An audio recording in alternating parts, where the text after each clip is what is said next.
प्रदोष के समय पर, उससे पहले लक्ष्मी और दरिद्रता फिर भ्रमण पर निकलती है।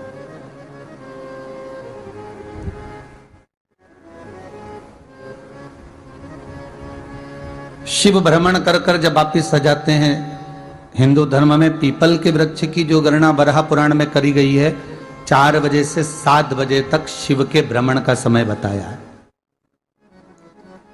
शाम को। तो 7 बजे से लेकर फिर रात्रि 9 बजे तक लक्ष्मी और दरिद्रता फिर भ्रमण पर जाती। इनका एक समय निश्चित है महाराज। भ्रमण कर कर आ जाना। अब इस बीच में जब लक्ष्मी और दरिद्रता दोनों निकल कर जा रही हैं, तो दोनों एक भाव रख कर जाती हैं कि आज हमको कहां प्रवेश करना है।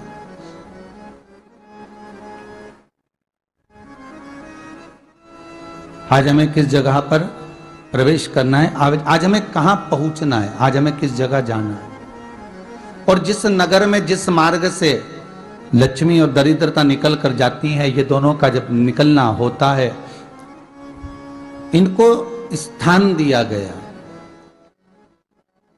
जहां पर स्वच्छता हो, घर के दरवाजे पर रंगोली डली हुई हो, द्वार पर जल छीटा गया हो। महाराज, उस द्वार पर लक्ष्मी प्रवेश करती है तो दरिद्रता भी जाने लगती है अंदर। जब दरिद्रता अंदर जाने लगती है तो लक्ष्मी उसको रोक देती है, पहले मैं देखकर आती हूं कि तेरे लिए स्थान है कि नहीं है, तू यहां रुक।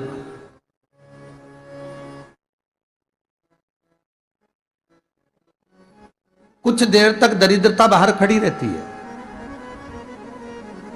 और लक्ष्मी जी की बड़ी बहन जब दरिद्रता बार बार अंदर जाने का प्रयास करती है तो लक्ष्मी जी कहती हैं, जीजी तू इतनी बड़ी होकर तुझे मालूम है, तू तेरा सम्मान होना चाहिए, आदर होना चाहिए, और तू अंदर चली जा और कोई तेरा सम्मान ना करे तो कितना बुरा लगेगा, इसलिए तू बाहर खड़ी रहे, मैं अभी आई। अंदर जाती है और जब लक्ष्मी जी भ्रमण कर लेती हैं, अंदर प्रवेश कर कर आती हैं, और प्रवेश कर कर आती हैं तो दरिद्रता पूछती है चले अंदर। तो लक्ष्मी जी कहती हैं, तुझे मालूम नहीं है क्या जीजी कि जिस घर में मैं प्रवेश कर जाती हूं उस घर में फिर दरिद्रता नहीं जा सकती, क्योंकि यह तेरा वचन था, ये तेरा वचन था। अपन दोनों का जब मंगल विवाह हुआ था, मेरा विवाह जब नारायण के साथ में हुआ और तुम्हारा विवाह जब दुस्साह मुनि के साथ हुआ, दरिद्रता का विवाह दुस्साह मुनि के साथ हुआ, जब अपना दोनों का विवाह हुआ था तो अपन दोनों ने एक वादा करा था कि जिस घर में लक्ष्मी प्रवेश कर जाएगी उस दिन फिर दरिद्रता नहीं जाएगी, और जिस घर में दरिद्रता प्रवेश कर जाएगी उस घर में फिर लक्ष्मी नहीं जाएगी। अब जब मैं अंदर देख कर आ गई हूं तो तू अंदर नहीं जा सकती, अर्थात लक्ष्मी के चरण जिस घर में पड़ गए उस घर में फिर दरिद्रता प्रवेश नहीं कर रही। चलते चलते फिर दरिद्रता ने देखा और लक्ष्मी जी इसको लेकर गई, और लक्ष्मी जी ने देखा कि इसके दरवाजे पर जल नहीं छीटा गया, इसके दरवाजे पर ना रंगोली डली है, इसका द्वार साफ नहीं हुआ है, इसके द्वार पर दीप नहीं है, इसके द्वार पर कलश नहीं है, इसके दरवाजे पर ढेर सारा कचरा पड़ा हुआ है, कोई स्वान कोई कुत्ता गंदगी भी कर कर चला गया है, कहीं बिल्ली ने गंदगी कर रखी है, कहीं जीवों ने कुछ गंदा गिरा रखा है। तो फिर लक्ष्मी जी कहती है, जीजी अब मैं होकर आ गई थी ना, अब तू जा, तू होकर आ। और दरिद्रता प्रवेश करती है तो अंदर जाकर क्या देखती है दरिद्रता कि इतनी सवेरे से मैं घूमने इनके दरवाजे पर आई और ये तो सब चादर तान के चकाचक गुर्राटा भर भर कर सो रहे हैं। तो दरिद्रता कह देती है, तुम्हारा भाग्य ही बेकार है, तुम्हें क्या करूं, तुम ऐसे ही सोते रहो। और दरिद्रता गुस्से में बाहर निकल कर आती है, लक्ष्मी से कहती है, लक्ष्मी तू इसके घर में जाना ही मत ही। तो दरिद्रता को कहती है, जीजी तेरी बात नहीं मानूंगी क्या मैं? लक्ष्मी जी बोली, मैं तेरी बात नहीं मानूंगी, बिल्कुल नहीं जाऊंगी इसके घर में, तू चिंता मत कर, चल आगे चले। फिर आगे बढ़े। ये लक्ष्मी और दरिद्रता का प्रवेश है। आपके घर का द्वार आपके घर का दरवाजा। फिर निवेदन करूंगा एक बहुत सुंदर बात, हमें महाराष्ट्र से सीखना चाहिए, हमें साउथ से सीखना चाहिए, दक्षिण से। जिस समय पर भक्ति देवी यमुना जी के घाट पर रो रही थी अपने पुत्र ज्ञान और वैराग्य को गोदी में लेकर, समय देवऋषि नारद ने प्रश्न किया था कि तुम कहां पर पोषित हुई हो, तुम्हें ऊर्जा कहां से प्राप्त हुई? तो कहा मैं गुजरात से तो चली हूं। और वहां से चलती चलती भक्ति देवी कहती है मैं बहुत दुखी होकर, बूढ़ी होकर, द्रवित होकर, बड़ी दुख में वहां से चलते चलते जब मैं महाराष्ट्र में पहुंची तो मैंने वहां जाकर देखा कि वहां पर लोग हर पल हर घड़ी ब्रह्म मुहूर्त में उठकर स्मरण करते हैं, नाम जाप करते हैं और दरवाजे पर जल छीट कर रंगोली डालते हैं। तो कह रही है कि वहां पर मैं थोड़ी अवस्थावान होने लगी, वहां मुझे अच्छा लगने लगा।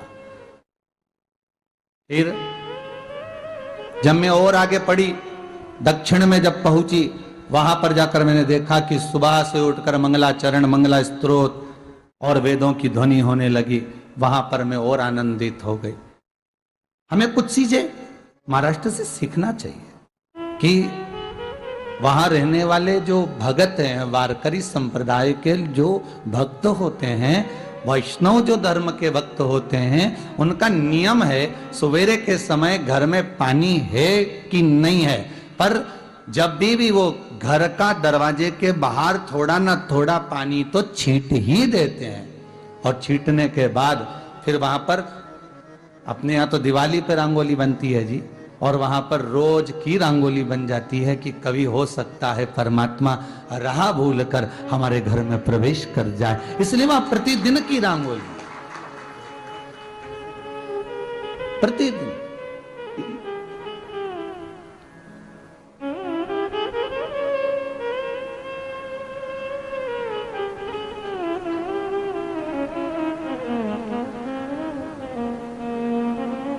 हमें सीखना चाहिए थोड़ा सा। आज के जमाने में तो बहू अपने कमरे की झाड़ू लगा ले, वो ही बहुत बड़ी बात है। हो खड़ी खड़ी बहू ये देखती रहेगी कि नौकरानी सही से झाड़ू लगा रही, वहां से लगा के लाओ, इधर से हेड के ले जाओ, वहां से कचरा सोरो, वहां से पोछा लगाओ। खड़ी रहेगी, उंगली से बताती रहेगी, पर इतना नहीं बनेगा कि सेविका से, नौकरानी से, दासी से कह दे कि तू मम्मी पापा के कमरे की लगा ले, मैं मेरे कमरे की लगा लूंगी, तू जा उधर। थोड़ा दया का भाव अगर होता तो उसके मन में भी आता कि मेरी बड़ी सेठानी तो अपनी जगह पर है, पर छोटी तो सेठानी की भी बड़ी सेठानी है जो मुझ पर करुणा करती रहती है। पर बड़ी तो कहे कि बेटा रहने दे, तू उधर ले जा, जब भाभी के कमरे में देख ले जा, उसके बच्चों का बड़ा फैलारा रहता ना, तो उधर देख ले जा, तो जरा उधर, मां उधर भेज रही है।